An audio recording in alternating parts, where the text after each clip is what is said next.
Perumahan adalah salah satu kebutuhan dasar manusia. Sayangnya, sektor ini seringkali menjadi ladang permasalahan bagi konsumen, mulai dari proses jual beli yang tidak transparan hingga masalah kualitas bangunan yang jauh dari harapan. Kenapa hal ini bisa terjadi? Dan apa yang perlu kita ketahui sebagai konsumen? Badan Perlindungan Konsumen Nasional (BPKN) melaporkan sejak tahun 2017 sampai 2023 pihaknya telah menerima sebanyak 8.676 pengaduan konsumen. Sejak tahun 2017 sampai 2023 sektor perumahan yang paling tinggi mendapatkan pengaduan, yakni sebanyak 3.241 pengaduan. Hal ini diperkuat kutipan video berita berikut ini. Ya, pemirsa, kasus pengaduan pembangunan perumahan masih saja terjadi di tengah besarnya kebutuhan hunian bagi masyarakat. Dalam 5 tahun terakhir, Badan Perlindungan Konsumen Nasional atau BPKN mencatat aduan konsumen mengenai masalah perumahan mencapai 3.034 kasus atau setingkat di bawah aduan konsumen mengenai jasa keuangan. Kenapa masih ada kasus perumahan atau properti mangkrak hingga berujung pada sengketa hukum? Bagaimana seharusnya konsumen menghadapi gencarnya tawaran perumahan dari pengembang? Dalam video kali ini, kita akan belajar tentang perlindungan konsumen di sektor perumahan melalui suatu metode pembelajaran yang disebut Learning is a Trip. Learning is a Trip adalah metode pembelajaran visual dengan menggabungkan prinsip-prinsip kebebasan dan kreativitas berpikir dengan berpola, seperti melakukan suatu perjalanan. Learning is a Trip memperkenalkan suatu akronim, yaitu huruf A merupakan proses aktualisasi, huruf T berkaitan pilar teori, huruf R menggambarkan pilar reflection, huruf I menggambarkan tentang pilar improvement, dan terakhir huruf P menggambarkan pilar practice. Pilar-pilar tersebut menopang suatu lintasan yang merupakan proses pemetaan visual yang terdiri atas pemetaan substansi, pemetaan sistem, pemetaan simulasi, dan pemetaan sokoguru. Barangkali kamu masih bingung dengan metode ini. Kamu jangan ragu bertanya di kolom komentar video ini ya. Yuk mulai belajar dengan metode Learning is a Trip secara menyenangkan dari titik awal sampai titik tujuan pembelajaran. Terdapat 10 langkah dalam proses pembelajaran Learning is a Trip. Di setiap langkah tersebut akan menjanjikan pengalaman yang menyenangkan, karena kamu akan memvisualisasikan tema sentral pembelajaran, mulai dari penentuan tema sentral pembelajaran, sampai memberikan kesan pembelajaran.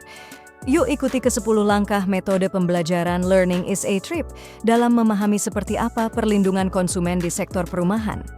Langkah pertama adalah menentukan tema sentral pembelajaran. Kemudian bangun piramida referensi atau piramida literatur yang digunakan antara lain Undang-Undang Nomor 8 Tahun 1999 tentang perlindungan konsumen dan literatur dasar pembelajaran diantaranya tentang free writing, mind map, atau systems thinking. Dapat dipahami ciri dari tema sentral adalah singkat, jelas, dan terdapat unsur keputusan manusia di dalamnya. Kemudian inilah visualisasi piramida referensi atau piramida literatur. Piramida ini terbagi atas 2 bagian dasar, yaitu basic literatur dan thematic literatur. Basic literatur mencakup metode Kipling, free writing, mind mapping, systems thinking, system dynamics, Mendeley matrix, dan self-assessment dalam evaluasi pembelajaran. Thematic references akan difokuskan pada Undang-Undang Nomor 8 Tahun 1999 tentang perlindungan konsumen dan berbagai evidence terkait tema sentral pembelajaran. Langkah kedua adalah membangun Initial Learning Map. ILM atau Initial Learning Map merupakan origin pembelajaran.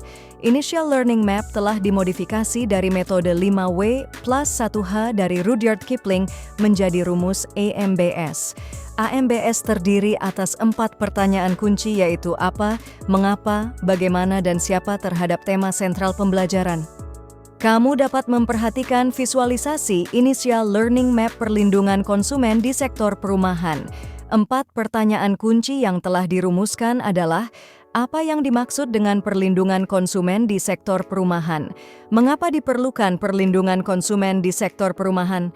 Bagaimana meningkatkan perlindungan konsumen di sektor perumahan? Dan siapa yang berperan terhadap perlindungan konsumen di sektor perumahan? Setelah kamu merumuskan ILM, berikutnya yang kamu lakukan adalah melakukan aktualisasi tema sentral. Hal terpenting yang dilakukan adalah merumuskan pertanyaan hipotesis terhadap tema sentral pembelajaran.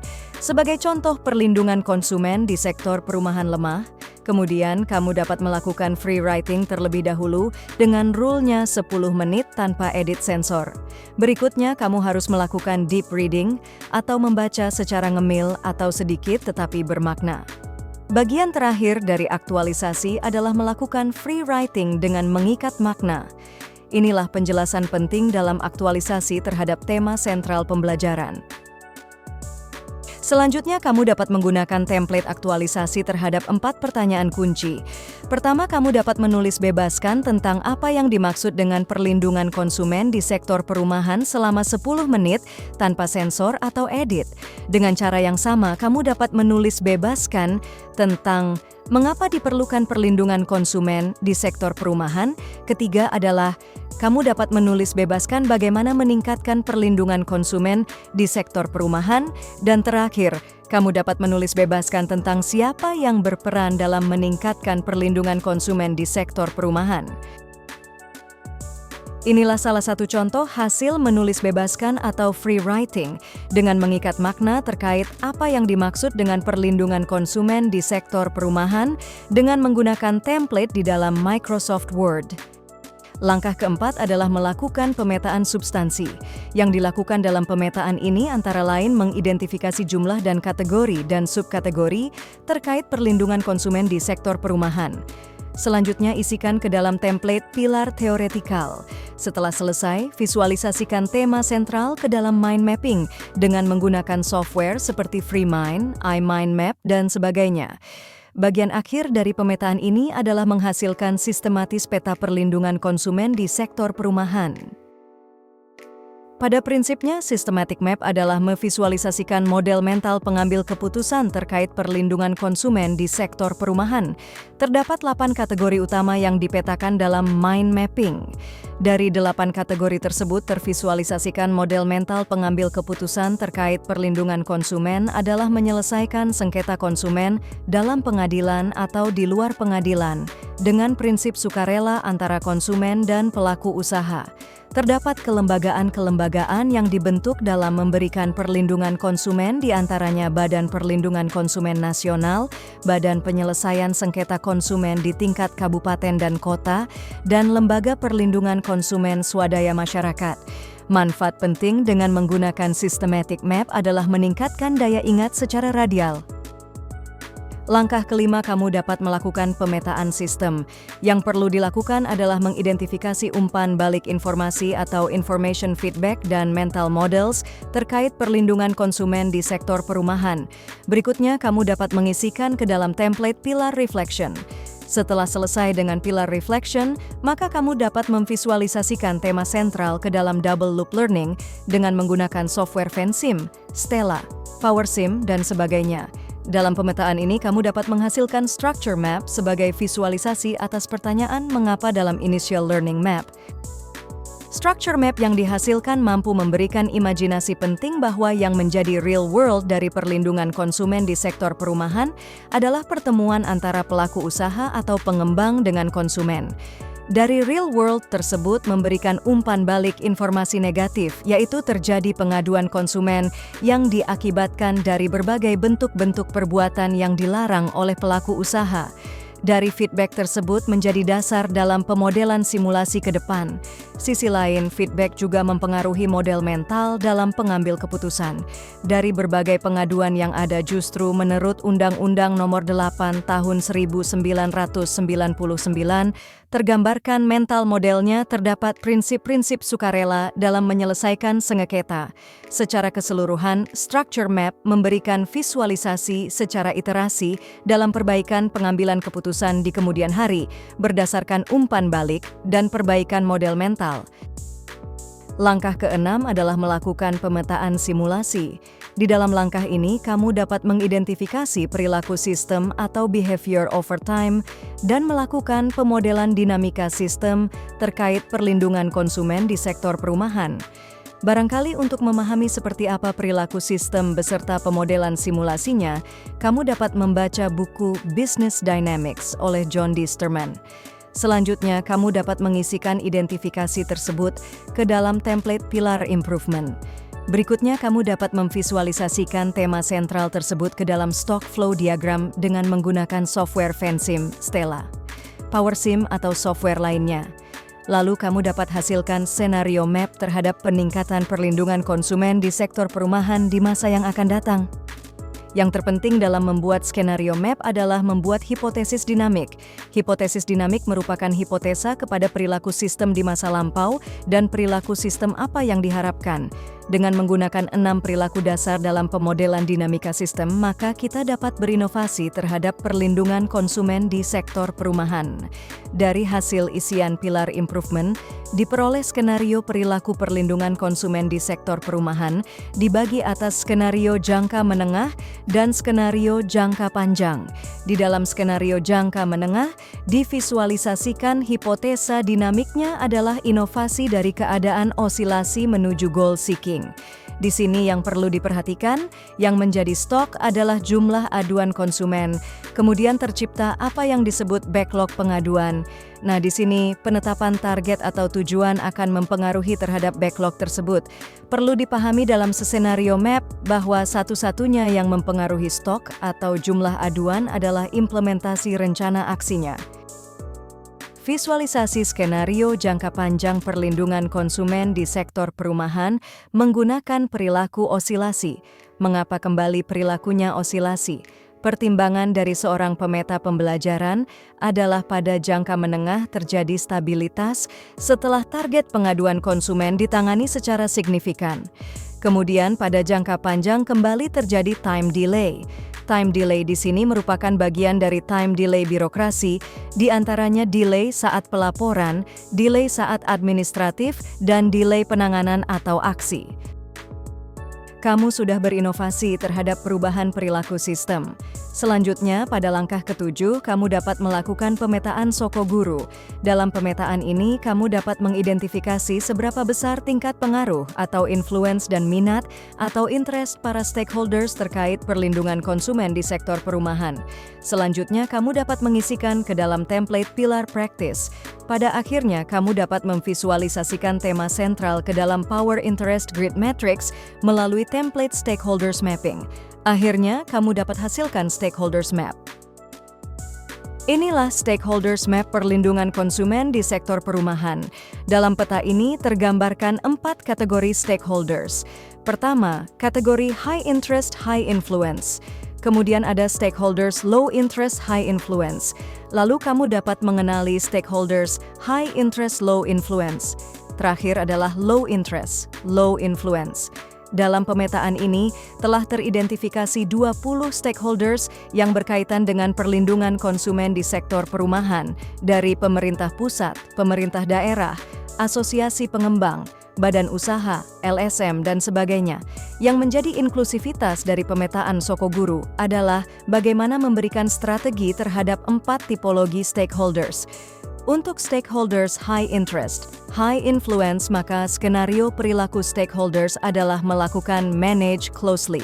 Dalam perlindungan konsumen di sektor yang perlu manage closely atau kolaborasi adalah para hakim di Mahkamah Agung, hakim pengadilan negeri, Polri, Ketua BPSK, Dirjen Perlindungan Konsumen dan Tertib Niaga, asosiasi pengembang seperti Real Estate Indonesia, Himperra, Apersi. Hal yang menarik dari Stakeholders Map adalah adanya yang disebut Gray Stakeholders. Gray Stakeholders adalah pemangku kepentingan yang bersifat transisi. Sebagai contoh adalah Kadis Perdagangan. Terlihat posisinya berpotensi kepada high interest, high influence atau ke arah high interest, low influence. Tidak terasa, kamu telah melakukan 4 pemetaan visual, yaitu pemetaan substansi, sistem, simulasi, dan Soko Guru. Oleh karena itu, pada langkah ke-8 kamu sudah dapat membangun Creative Learning Map atau CLM.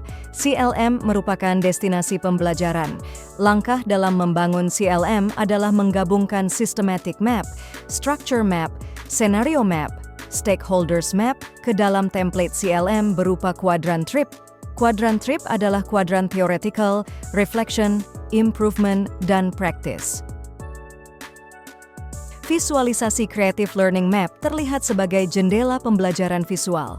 Creative Learning Map terhadap perlindungan konsumen di sektor perumahan memberikan banyak manfaat dalam rangka belajar lebih menyenangkan terhadap mental model, feedback, perilaku sistem, dan inklusi stakeholders.